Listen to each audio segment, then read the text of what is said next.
पहलगाम की आतंकवादी घटना से देश का ध्यान भटकाना, और नंबर 2, बिहार के चुनाव में राजनीतिक लाभ लेना।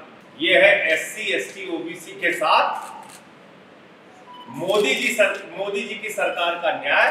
जहां पे एससी एसटी ओबीसी को नौकरियां मिल सकती थी, आपने पिछले 10 साल के अंदर उनका हक मारने का काम किया। डॉक्टर लोहिया का नारा था, सोशलिस्टों ने बांधी गांठ, पिछले पांवे 100 में 60। आज जाति जनगणना के मुद्दे पर आपसे बातचीत करने के लिए ये पत्रकार वार्ता बुलाई है। पिछले 3-4 दिनों से जाति जनगणना को लेके भारतीय जनता पार्टी बहुत उत्साहित है और विपक्ष के भी दल उनके इस फैसले का स्वागत कर रहे हैं। निश्चित रूप से जाति जनगणना होनी चाहिए, इसमें कोई दो मत नहीं। जाति जनगणना की पैरोकारी हम सब लोग करते हैं, इसमें कहीं दो मत नहीं। लेकिन भारतीय जनता पार्टी की जो मानसिकता है और जो उनका ये अचानक यू टर्न हुआ है, इसके पीछे का कारण क्या है? जाति जनगणना के खिलाफ भारत के प्रधानमंत्री ने कहा कि जो लोग जाति जनगणना की बात कर रहे हैं वो पाप कर रहे हैं। प्रधानमंत्री ने कहा कि सिर्फ 4 जातियां होती हैं, 4 जातियां, जिसमें उन्होंने गरीब, युवा, महिला, इन सब की बात की। योगी आदित्यनाथ जी ने जाति जनगणना के खिलाफ खुलेआम बोला। गडकरी साहब ने तो उससे भी एक आध बातें आगे 2 हाथ जाके बोला कि जो पूछेगा जात उसको मारेंगे लात। पूरी बीजेपी इसके खिलाफ थी। अनुराग ठाकुर ने सदन में जाति जनगणना का विरोध किया, सारे सांसदों ने किया। तो अचानक ये जाति जनगणना का फैसला कैसे हो गया? अचानक जाति जनगणना कैसे याद आ गई? इसके पीछे 2 प्रमुख कारण हैं। नंबर 1, पहलगाम की आतंकवादी घटना से देश का ध्यान भटकाना, और नंबर 2, बिहार के चुनाव में राजनीतिक लाभ लेना। इसके अलावा इसका कोई मकसद नहीं। क्योंकि अगर जाति जनगणना की आप बात कर रहे हैं तो आपको यह पूछना पड़ेगा कि 10 साल में हिंदुस्तान के एससी एसटी ओबीसी के साथ मोदी जी की सरकार ने क्या किया। यह आपको पूछना पड़ेगा कि बड़े बड़े पदों पर एससी एसटी ओबीसी के साथ किस प्रकार का भेदभाव किया गया। और मैं अपना नहीं, भारत की सरकार का, उनके मंत्री का दिया गया बयान आपके सामने में पढ़कर बताना चाहूंगा। भारत सरकार के केंद्रीय मंत्री जितेंद्र सिंह जी ने कहा कि वर्तमान में केंद्र सरकार में संयुक्त सचिव और सचिव के पद पे, यानी कि ज्वाइंट सेक्रेटरी और सेक्रेटरी के लेवल पे 322 अधिकारी है, जिसमें 16 एससी है, 13 ओबीसी है और 254 सामान्य वर्ग के लोग।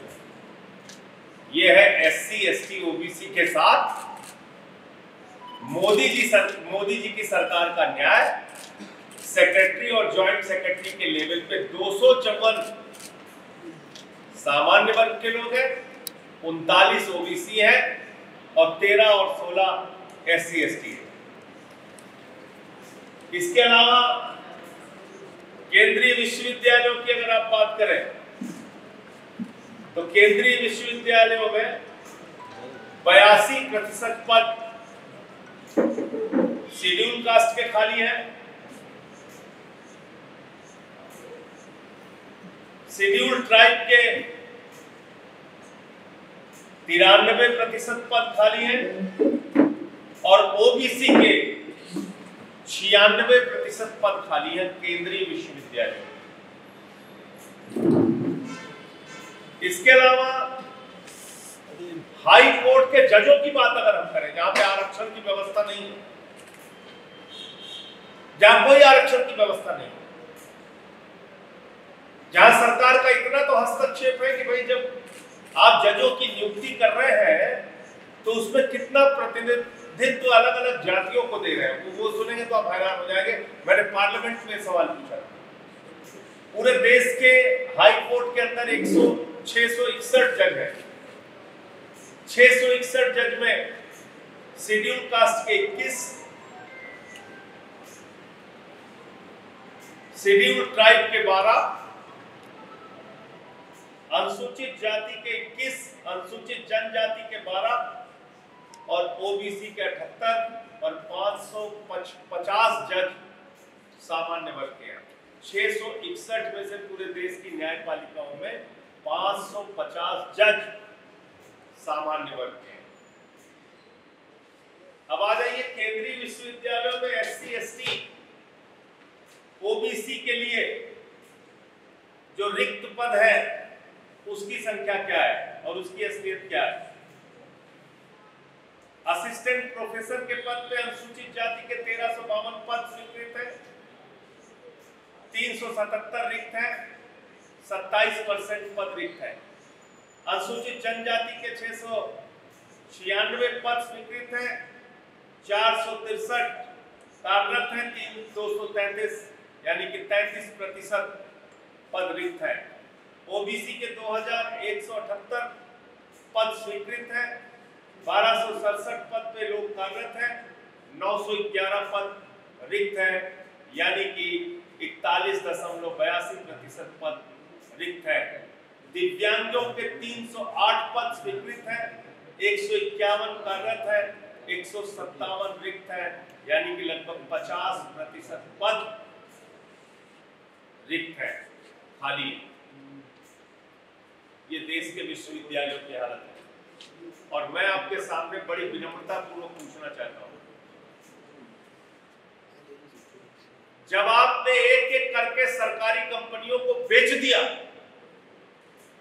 तो सिर्फ आप कंपनियों को नहीं बेच रहे हैं बल्कि इस देश के एससी एसटी ओबीसी के भविष्य को भी बेच रहे हैं,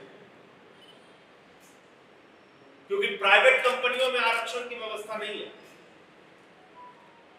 सरकारी कंपनियों में, सरकारी संस्थाओं में आरक्षण की व्यवस्था है। जब आपने सरकारी कंपनी को बेच दिया तो लाखों की संख्या में हिंदुस्तान के अंदर एससी एसटी ओबीसी का हक आपने मार लिया। उसमें आपका क्या जवाब है, आप बताइए। ये जो मैंने आंकड़े आपके सामने रखे इस पे क्या जवाब है, आप बताइए। इतना ही नहीं, लेटरल एंट्री के जरिए सरकार ने ज्वाइंट सेक्रेटरी के पद पर नियुक्ति की है। लेटरल एंट्री के जरिए आउटसोर्सिंग एक शब्द चलाया जाता है, अब किस तरह से नौकरियां खाई जा रही है सोचिए आप। पिछले 10 साल के अंदर सफाई कर्मी की नौकरी आउटसोर्सिंग के जरिए, ड्राइवर की नौकरी आउटसोर्सिंग के जरिए, क्लर्क की नियुक्ति आउटसोर्सिंग के जरिए, सिक्योरिटी गार्ड की नियुक्ति आउटसोर्सिंग के जरिए, लिफ्टमैन की नियुक्ति आउटसोर्सिंग के जरिए, इंजीनियर की नियुक्ति आउटसोर्सिंग के जरिए। आउटसोर्सिंग एक शब्द ऐसा आप लेके आए, हर काम में जहां पे एससी एसटी ओबीसी को नौकरियां मिल सकती थी, आपने पिछले 10 साल के अंदर उनका हक मारने का काम किया। अब ये जाति जनगणना में मेरे 3 सवाल हैं और मैं चाहता हूं भारतीय जनता पार्टी इसका जवाब दे। नंबर 1, इस जाति जनगणना के लिए आपने कोई टाइमलाइन फिक्स नहीं किया, क्यों? क्या आप इसका वही हाल करना चाहते हैं जो महिला आरक्षण का हुआ? महिला आरक्षण में आप 1 इंच आज तक आगे नहीं बढ़े। यही नौटंकी और यही जुमला आप जाति जनगणना के साथ करना चाहते हैं। नंबर 2, आपने इस पे कोई बजट का अलॉटमेंट नहीं किया, कितने दिनों में, कितने खर्च में, कितना अनुमानित राशि में आप ये जाति जनगणना पूरी कर पाएंगे। नंबर 3, जाति जनगणना के नतीजे आपके पास आ गए, पता चल गया इतने ओबीसी हैं, इतने एससी हैं, इतने एसटी हैं। उसके बाद आप क्या करेंगे? क्या सरकारी योजनाओं में मिल रहे लाभ की संख्या बढ़ाएंगे?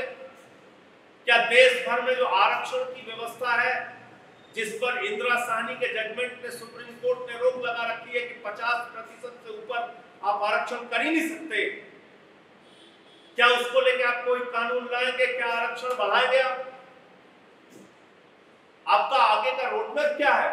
सिर्फ आपने जाति जनगणना करेंगे, घोषणा कर दी, काम खत्म।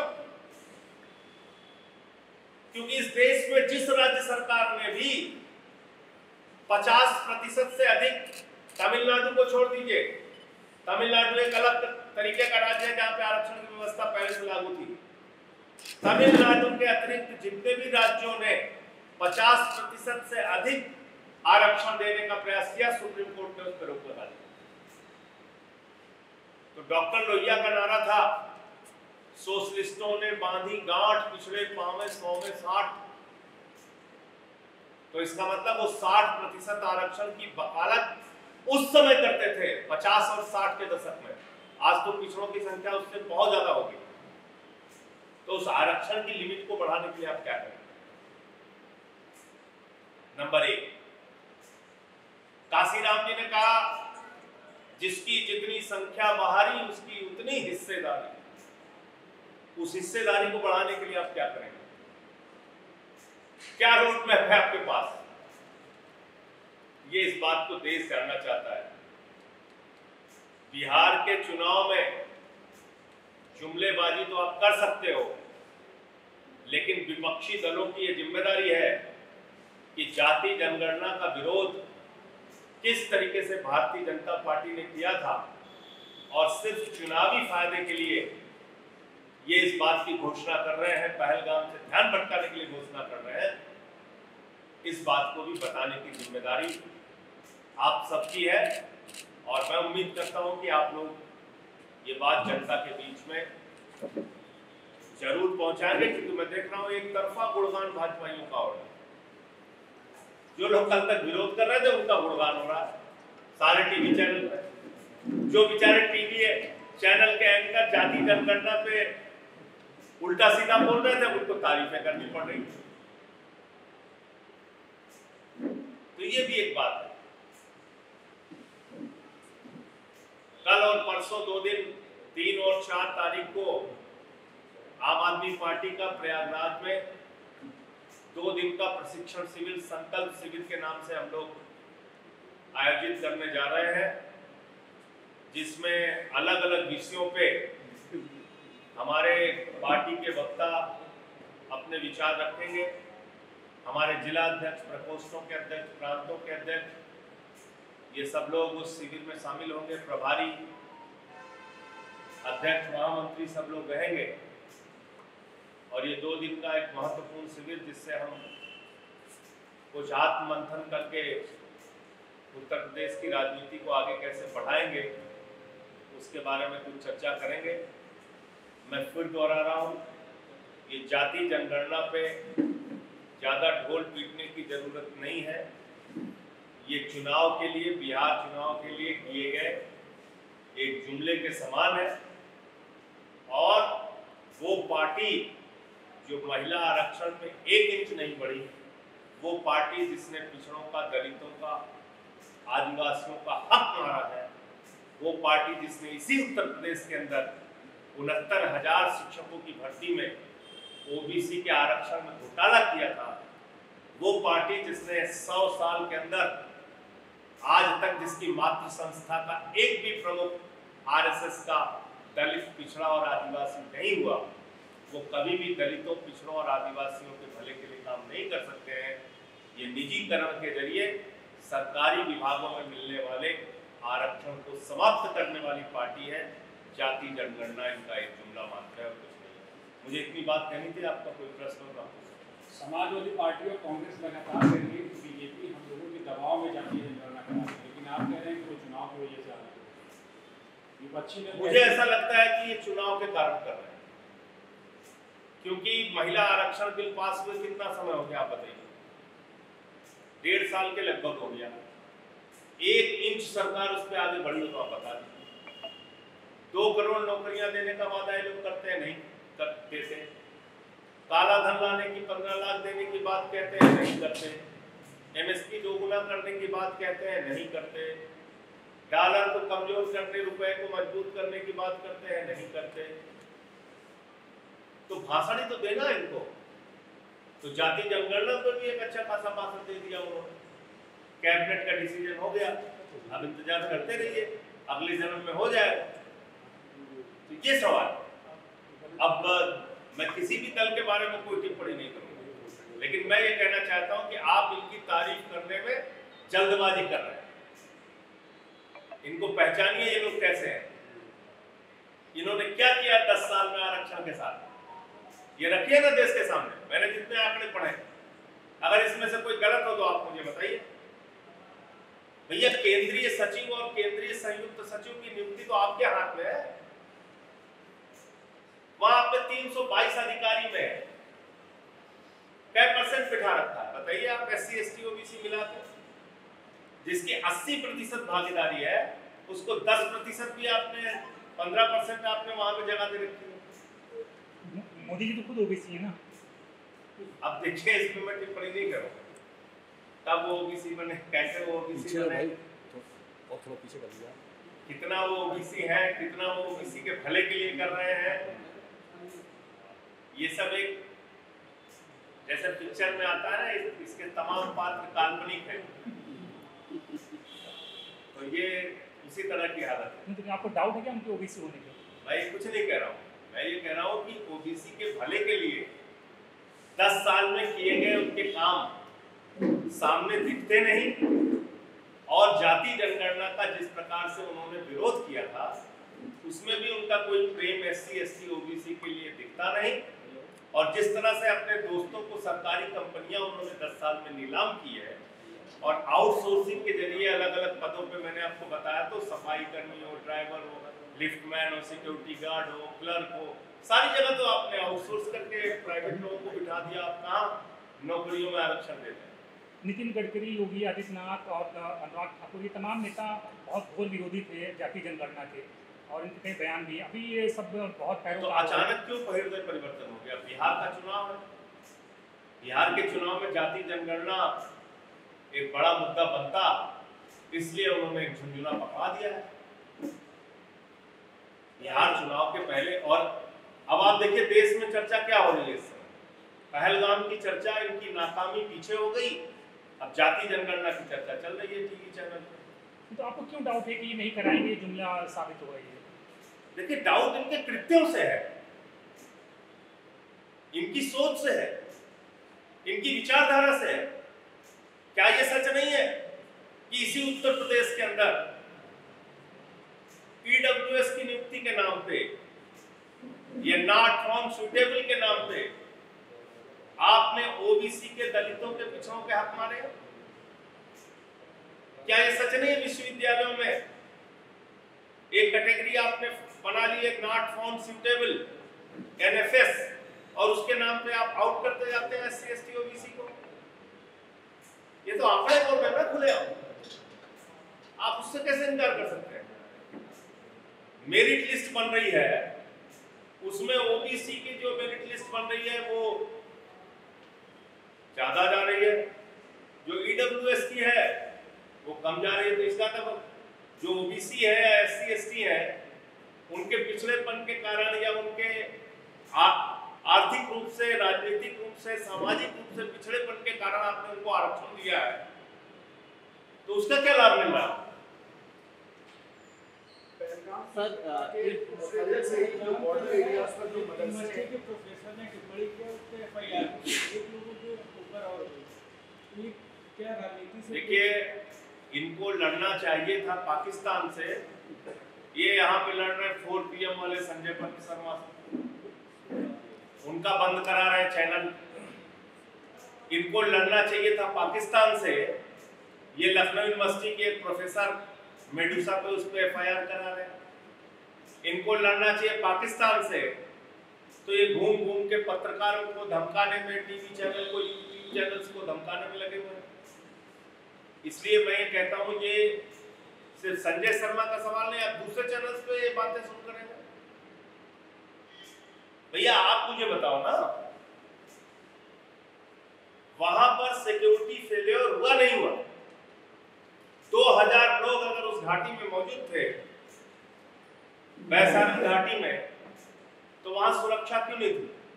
पुलिस क्यों नहीं थे? सेना के जवान क्यों नहीं थे? खुफिया तंत्र को जानकारी क्यों नहीं थी? पाकिस्तान का आतंकवादी 200 किलोमीटर सैर करते हुए आया और मार के हमारे लोगों को चला गया। 27 निर्दोष लोगों की हत्या कर दी उन लोगों ने, धर्म पूछ के मार दिया। और आप कह रहे हो कि नहीं नहीं साहब कोई बात नहीं।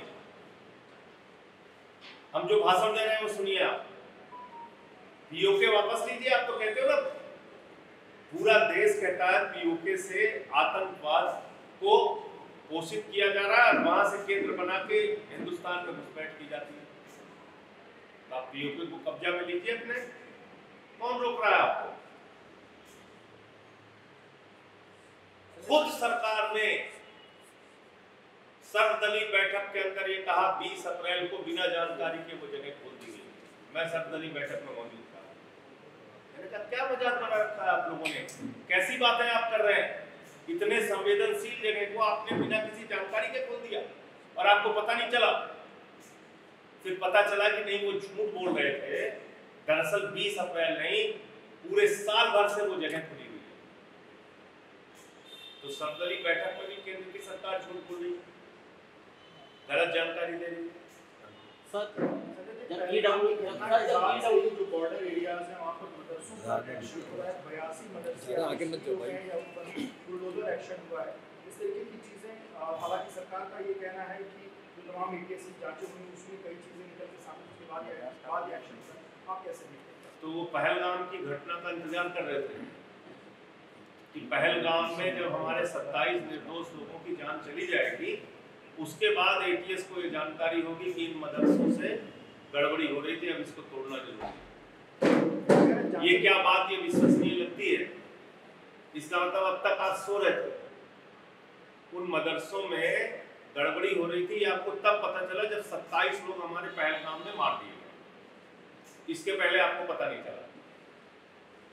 यूपी की कैसे नाकारा अफसर है सर, कैसी नाकारी सरकार है?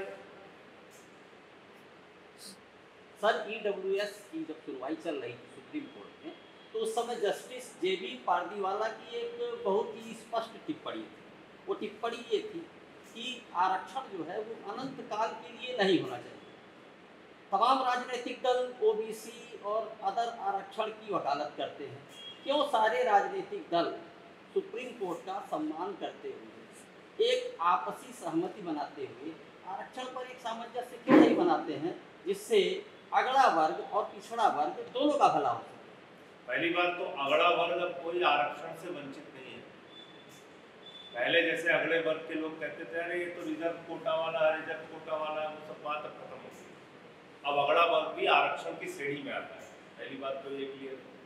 दूसरी बात ये है कि अगर आज भी मंदिर जाने से दलितों को रोका जा रहा है, घोड़ी पर बैठने से, मूंछ रखने से उनको मारा जा रहा है, अगर आज भी भारतीय जनता पार्टी का नेता मध्य प्रदेश में आदिवासी के सर पे पेशाब कर रहा है, तो बिल्कुल जरूरी है आरक्षण। सर योगी आदित्यनाथ मेरी बात सुनिए आप, भोजन करते हैं और मेरी बात तो सुनिए, मेरी बात आप सुन लीजिए। सामाजिक भेदभाव जब तक है, हजारों वर्षों से समाज के बड़े बड़े वर्ग को आपने जिस तरीके से कुचल के रखने का प्रयास किया, अगर वो दृश्य आप भी देखने को मिल रहे हैं तो शर्म आती है।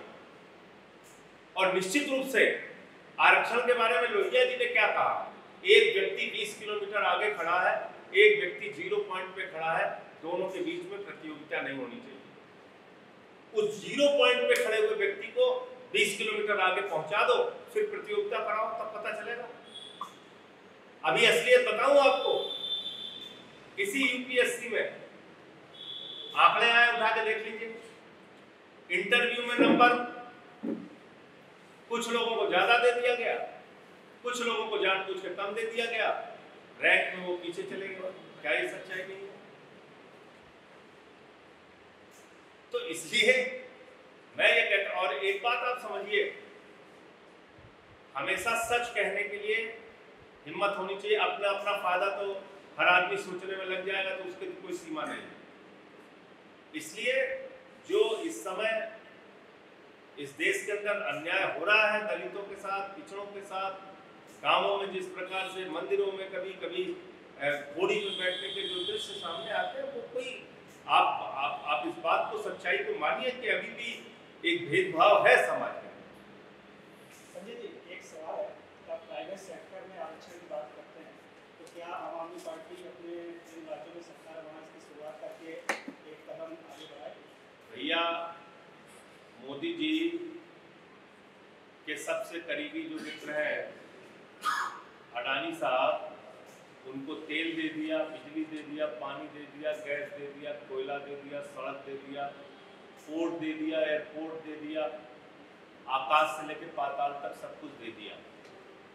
पहली शुरुआत देश के प्रधानमंत्री इस दिशा में करें और बात करें अपने पूंजीपति दोस्तों से, उसमें सभी राजनीतिक दलों को आमंत्रित करें। ऐसे हवा में कोई बात कह के काम नहीं चलता है, इसलिए सबको बुलाइए, सबसे बातचीत करिए और कैसे उनको हिस्सेदारी दी जा सकती है उसके बारे में सामूहिक निर्णय लेके आगे बढ़िए। जब आप सरकारी कंपनियों का निजीकरण कर रहे हैं तो आप आरक्षण को खत्म कर रहे हैं, मैं दोहरा रहा हूँ।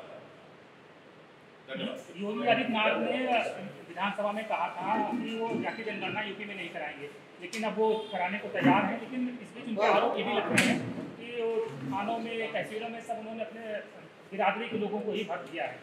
देखिए, ऐसा है कि कथनी और करनी का फर्क बिल्कुल खुली आंखों से सबको दिख रहा है। अगर आप कह रहे हैं आरक्षण और जाति जनगणना के बारे में पहले खिलाफ बोल रहे हैं, कह रहे हैं हम कराएंगे, तो बिल्कुल ठीक। आपने प्रशासनिक नियुक्तियों में भी आप कितनी भागीदारी किस किस जाति के लोगों को यूपी में दे रहे हैं, उसका मूल्यांकन तो होगा, उसको देखेंगे लोग और उस पर सवाल भी खड़ा करेंगे।